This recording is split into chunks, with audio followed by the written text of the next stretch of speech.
ولسه شهر يناير مستمر بمفاجآت كتير عمالة تنزل في الموبايلات، كل الشركات بتنزل أحدث موبايلات ليها. وتقريبا دلوقتي أكتر موبايل أنا متحمس له خلاص الإعلان عنه قرب، وتقريبا معظم المواصفات بتاعته اتأكدت، الريلمي 12 برو بلس. ولو نفتكر الريلمي 11 برو بلس كان مكتسح الفئة المتوسطة في كل أنحاء العالم، سواء عندنا هنا في مصر أو في دول الخليج أو أي دولة تانية. والنسخة الأحدث بقى اللي هي 12 برو بلس نازلة بتحديثات كتير جدا سواء من حيث الأداء أو الكاميرات. وهنعرف النهارده إيه التحديثات اللي نزلت دي وإيه الإمكانيات اللي نزلت في الجهاز الجديد. وإن شاء الله أول ما يتم الإعلان عن الجهاز بشكل رسمي هيكون ليه ريفيو هنا مفصل على القناة، فتأكد إنك تكون عامل سبسكرايب. ويلا من غير ما نضيع وقت كتير، أنا أحمد السيد، والنهارده هنتكلم عن الريلمي 12 برو بلس.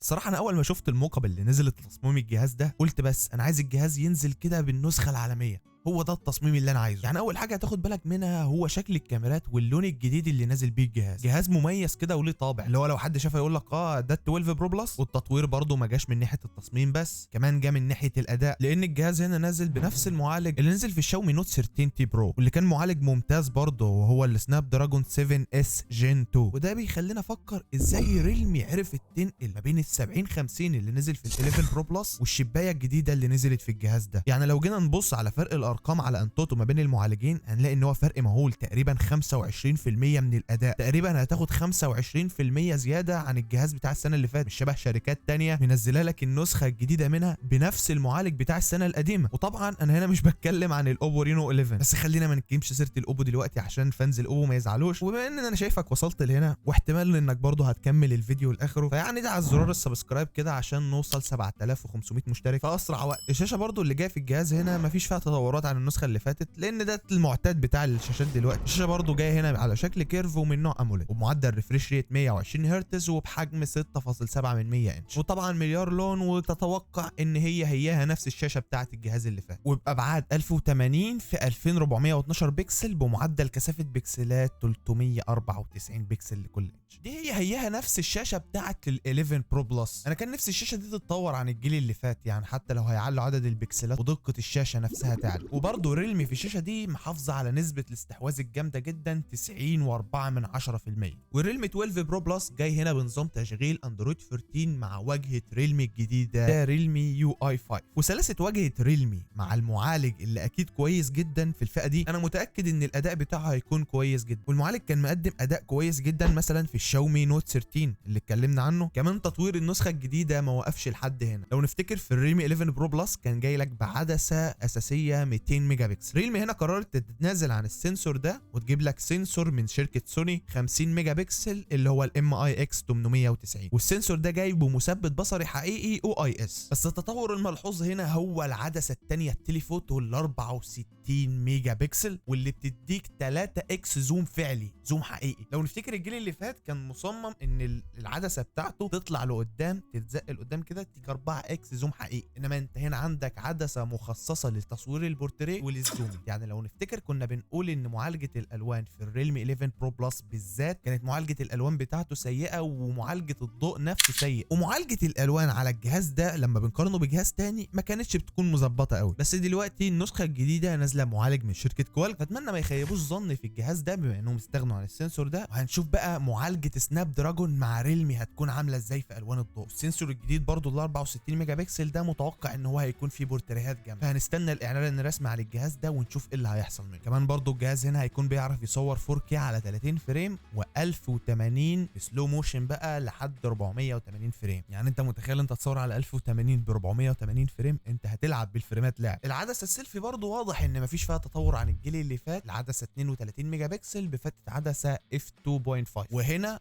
غلطوا نفس الغلطه خلوها بتصور 1080. وكمان معاك السنسور الثالث اللي احنا اتعودنا عليه اللي هو ال 8 ميجا بكسل بتاع الالترا وايد. وبرضه واضح ان ريلمي ما نزلتش عن تجربه المستخدم في الجهاز ده، يعني جايبه لك هنا السماعات الاستيريو، موتور الفايبريشن الهابتيك انجن، وكل المستشعرات هنا موجوده، مستشعر مكالمات حقيقي ومستشعر تقارب حقيقي. وده اللي محببني في ريلمي انهم بيهتموا بتجربه المستخدم. يعني جاي شبه الاونر 90 مثلا مفيش فيه مستشعر مكالمات، مفيش فيه سماعه ستيريو، وخامات التصنيع لسه ما بينتش دلوقتي ان هي هتكون من الجلد او من الازاز. وانا بيتهيألي مش هينزلوا نسخه منه من البلاستيك، ممكن الفريم يكون من البلاستيك انما الظهر بيتهيألي هيكون ازازي هيكون جلد.